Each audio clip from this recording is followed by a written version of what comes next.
so let me say a very warm welcome to all of you. Good morning, Sairam, and welcome to all of you. And once again, formally, I would like to put my salutations at the lotus feet of Bhagwan Sri Sathya Sai Baba, our dear Lord.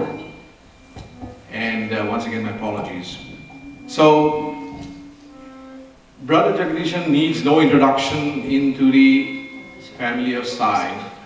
He has been in the Sai fold for over 40 years now. He has made tremendous contribution to the message that Swami wants us to, propagate toward the whole world. And so today, he is going to speak us about Swami's teachings. I was just wondering if I should give a brief introduction to him, which, as I said, he does not need that. But I would like to actually narrate a small story that I was reading and was fascinated about him, and essentially how he was introduced to the world of Sai. He has said very publicly in many meetings, yesterday he said that again, that he was a very arrogant person when he was a young youth. And he was also completely unbelieving in Swami, almost an atheist. He used to pick up opportunities where he could criticize Swami all the time. But as you know, as we all know, Swami has his own ideas. So this continued for a long, long time, and he used to always pick on Swami. He used to argue, he used to contradict, he used to pick up, all kinds of things with people who were devoted to Swami, including in his own family. So as the story goes, when somebody asked him one day that, how did you get into Swami's grace? He said a small story, and that is a story I'd like to repeat with you. Many of you know this story, but it is my honor and privilege to obviously share it publicly in his presence. This was June the 8th, 1976. I believe he was about 32 years old at that time. And as usual, he always picks up a fight, as I said. There was a gentleman from Sri Lanka, his name was Raja, a famous singer. And he apparently arrived at his aunt's house, which was just across the street from him. And so, obviously, he used to very frequently visit that place. So he was there. And obviously, the first thing he notices as he walks in, and he is going there with the intention of obviously picking up a fight. All right, that's his intention. So as he walks in, he sees a book on Swami. As he walks into the living room, he sees a book on Swami. And so he said, here we go again. So he picks up the book, apparently, flips a few pages, and then sees a picture of an old man. So he asks his aunt, who is this? And his aunt replies, this is Swami's previous incarnation, Sathya Sai Baba. And his immediate reaction was, I believe he didn't say it out, but he thought, oh my God, they come in a series? No, I said it loudly. So thank you for correcting. So he said loudly, oh my God, they come in a series? And then apparently, obviously after the normal pleasantries, with the guest, Mr. Raja, they had a discussion, and this continued for a while. And then obviously, back and forth, how arguments go. He was obviously having his say, they were having their say, and this continued for a long time. From 8:30 is 10:30 now, at night. At that point, he had, obviously they had listened to everything they had to say. This was obviously heated discussion. And at that point, he said, these people think of you as God. If you are God, show me. Show me something right now.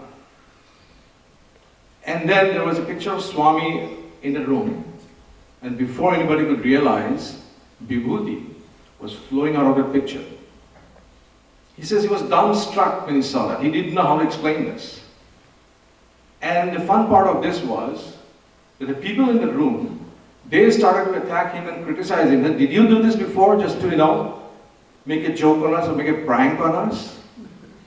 And that was the day he says, 10:30 p.m., June the 8th, 1976, when he realized that yes, there is something in this that I have to investigate, that I have to know, and that I have to understand. There is a power, there is something that cannot be easily explained.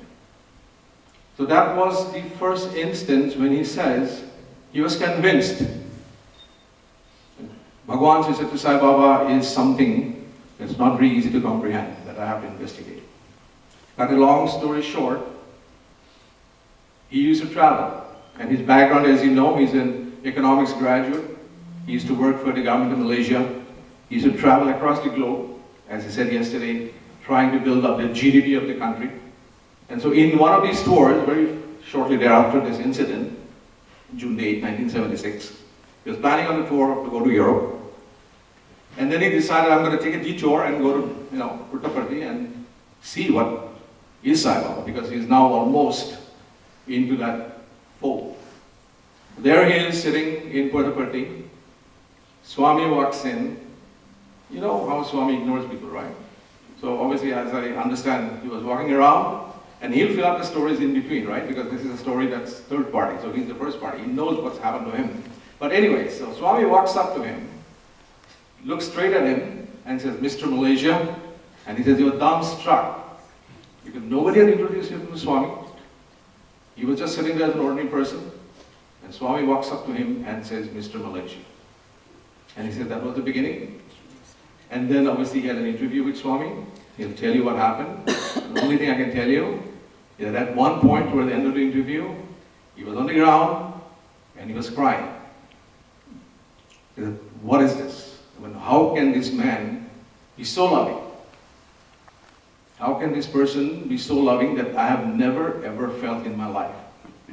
So that was the beginning of Jagadeeshan's journey to the fold of Sai. It's over 40 years now. And his contribution is immense. I'll probably need a lot of time to explain the things he has done. But very briefly, he has over a dozen books, 900 plus songs on Swami. He is a very important functionary of the SSIO, the Sathya Sai International Organization. He has been traveling, speaking on Swami across the globe, the length and breadth of it. He has visited us before in this center. He has come to Canada multiple times. So his resume on Sai, I don't have space, I don't have time to explain that, but just to be very brief, he is a messenger of the message that Sai has left us. And lately, over the last couple of years now, his main function has been to foster a feeling of interfaith and multi-faith feeling across Sai centers and other, religions throughout the world. And he has initiated many projects. Yesterday he has given us some examples of 3 major projects we have taken. One in Malaysia, which is the biggest one, then one in the US, and then one in New Zealand. And the journey continues. So, an extraordinary individual when it comes to Swami. And as I said, his identity is basically that he's one of those leading messengers of Swami's message. And we are in fact very privileged, honored, and fortunate that he has decided and given us time to spend these 2 days with us. Yesterday was beautiful, and I assume this will be extraordinary today as well. So that is Mr. Jagadeeshan. May I have a round of applause for him being here?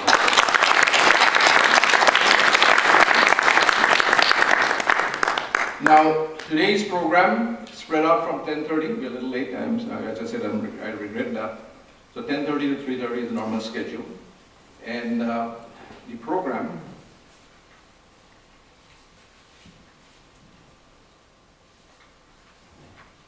will be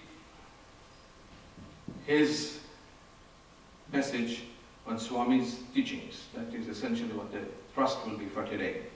So he has selected, he's given us an option of selecting a few things that he would like to address. So basically, a couple of titles he has given us, which will pretty much indicate what he's going to talk about. So the first one will be drops of the ocean. The second one was Sharanam Sharanam, or surrender, surrender. The third one was Dharma and Adharma. And the last was constant integrated awareness. Please understand, this is something that we have decided. He's obviously at liberty to change or to add to this list. So he's perhaps at liberty to make it more dynamic and probably more less. So that is how it's going to go. So basically we will have until 12:30, a couple of these topics, time permitting.